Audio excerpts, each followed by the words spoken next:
नमस्कार स्टूडेंट्स। पूर्व की कक्षा में चैप्टर 2 दूसरा पाठ सूरदास, जिसमें भ्रमर गीत के कुछ चयनित पद हम लोगों ने पढ़े थे। आज उनको पहले रिवाइज करते हैं, फिर आगे जो बचे हुए पद थे वो पढ़ते हैं। देखिए स्टूडेंट्स, एक चीज़ आपको ध्यान में रखनी है और वो ये है कि भ्रमर गीत सूरदास की जो पुस्तक है, इनका जो ग्रंथ है सूर सागर, उसमें से लिया गया है। और उस सूर सागर में एक भ्रमर गीत प्रसंग आता है, उसी प्रसंग के आधार पर ये दोहे हैं। दो चीज़ों का आपको ध्यान रखना है। सगुण भक्ति दो प्रकार की होती है, एक सगुण और एक निर्गुण। सगुण भक्ति में ईश्वर का कोई न कोई रूप होता है और वो भक्ति साकार कहलाती है, जबकि निर्गुण में ईश्वर का कोई रूप नहीं होता है। ईश्वर तो होता है लेकिन उसका कोई रूप नहीं होता है। तो यहाँ पर गोपियाँ जो है वो तो सगुण की प्रतीक है, और जो उद्धव योग संदेश लेकर आया है वो निर्गुण का प्रतीक है। पहला पद अपन ने पढ़ा था, हमारे हरि हारिल की लकड़ी, जिसमें गोपियाँ निर्गुण ब्रह्म का संदेश लेकर आए उद्धव से कहती है कि हे उद्धव, कृष्ण जो है वो तो है हारिल की लकड़ी और हम हैं हारिल पक्षी।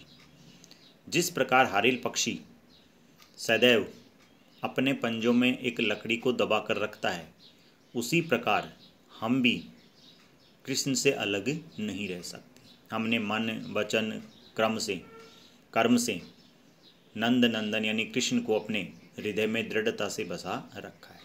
सोते समय जागते समय सपने में कृष्ण कृष्ण की ही रट हम लगाए रहते हैं।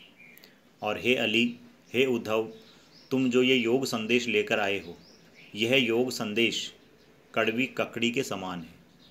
जिस प्रकार कड़वी ककड़ी अरुचिकर होती है, उसे निगला नहीं जाता है, उसे स्वीकार नहीं किया जाता है, उसी प्रकार हे उद्धव, तुम्हारा योग संदेश हम स्वीकार नहीं कर सकते।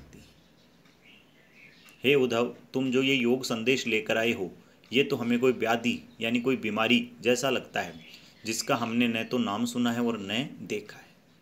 सूरदास जी कहते हैं कि गोपियाँ कह रही है कि ये निर्गुण ब्रह्म का संदेश तो तुम उन्हें ले जाकर दो जिनके मन चक्री अर्थात अस्थिर है। हमारा मन तो एक ही जगह कृष्ण के ऊपर स्थिर है। दूसरा पद गोपियाँ उद्धव से कहती है कि हे उद्धव, हमें तो दोनों तरफ से उत्तम फल की प्राप्ति हो रही है। यदि कृष्ण मिलता है तो बहुत अच्छी बात है, और यदि नहीं मिलता है तो उससे भी अच्छी बात है, क्योंकि मिलता है तब तो हमारी सभी मन की कामनाएं पूर्ण हो जाएगी, और नहीं मिलता है तो संसार हमारे और कृष्ण के प्रेम के यश का गान करेंगी। तो हम तो दूह भांति फल पायो, हमें तो दोनों तरफ से एक उत्तम फल की प्राप्ति हो रही है। ब्रजनाथ कृष्ण मिलता है तो ठीक है, नहीं तो संसार हमारे प्रेम का यशोगान गाएगी। हे उद्धव, हम तो गोकुल की साधारण गोपियां हैं, हमारा कोई रंग रूप भी अच्छा नहीं है, हमारी जाति भी ऊंची नहीं है, लेकिन हमारा भाग्य बहुत बड़ा है कि हम उस कमलापति के साथ एक पंक्ति में कभी बैठी थी।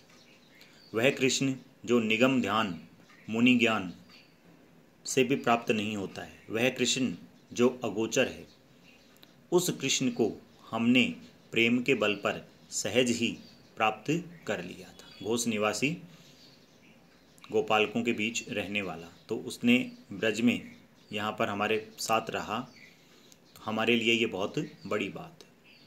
हे उद्धव, जिस मुक्ति की बात तुम कर रहे हो, उस मुक्ति को हम तो किसी दासी से कम नहीं मानती। हमें तो मुक्ति उसी दिन मिल गई थी जिस दिन हम कृष्ण के साथ यहाँ बैठी थी। हे उद्धव, बार बार तुम्हें हम यही कह रहे हैं, तुम्हारे पांव पकड़ते हैं, तुम्हारे हाथ जोड़ते हैं कि ये जो निर्गुण ब्रह्म का संदेश तुम लेकर आए हो, इस कथा को बंद करो। हमारा मन इस कथा को सुनना पसंद नहीं करता है। सूरदास जी कहते हैं कि गोपियाँ कह रही है कि जो लोग कृष्ण को छोड़कर किसी और का भजन करते हैं, किसी और का नाम रटते हैं, उसकी माता मिट्टी के समान है, अर्थात उसकी माता ने उसको इतना भी ज्ञान नहीं दिया कि वह कृष्ण और अन्य में भेद कर सके। अगला पद अपन ने देखा था जिसमें गोपियाँ कहती है कि हे उद्धव, बुरा मत मानना, लेकिन एक बात है, वो सत्य है कि ये जो मथुरा है वो एक काजल की कोठरी है। जो कोई वहाँ से आता है वह काला ही होता है। तुम भी काले हो, सुफलक सुत अक्रूर जी भी काले हैं, और मधुप भंवारे जो कृष्ण हैं वो भी काला है। तिनके संग, उनके संग यानी मथुरा वालों के साथ रहने से कृष्ण जो है पूरे मथुरा वालों को भी उसने काला बना दिया है। कमल नयन कृष्ण को कहा गया है मणियारे यानी मणि जैसी आंखों वाला। मानहु नील माटते काटे, हे उद्धव ऐसा लगता है कि तुम सबको एक नीले गड्ढे में से निकाला है और ले जाकर यमुना नदी में धोया है, इसलिए बेचारी यमुना भी काली हो गई। अगला अपन ने चौथा पद पढ़ा था जिसमें गोपियाँ कहती है कि हे उद्धव, हमारी आँखें कृष्ण दर्शन की भूखी है। ये आँखें सदैव कृष्ण को ही देखना पसंद करती है। अब हमारी आँखें कृष्ण के रूप रस की लालची हो गई है, ये कृष्ण का ही रूप सदैव देखना चाहती है, और तुम्हारी बातें रूखी सूखी बातें हैं, ये इन आँखों को अच्छी नहीं लगती। हे उद्धव, हमारी आँखें बहुत पीड़ित तब नहीं हुई थी जब एक टक कृष्ण के आने का रास्ता देखती थी, लेकिन तुम्हारे योग संदेश से हमारी आंखें और ज़्यादा पीड़ित हो गई।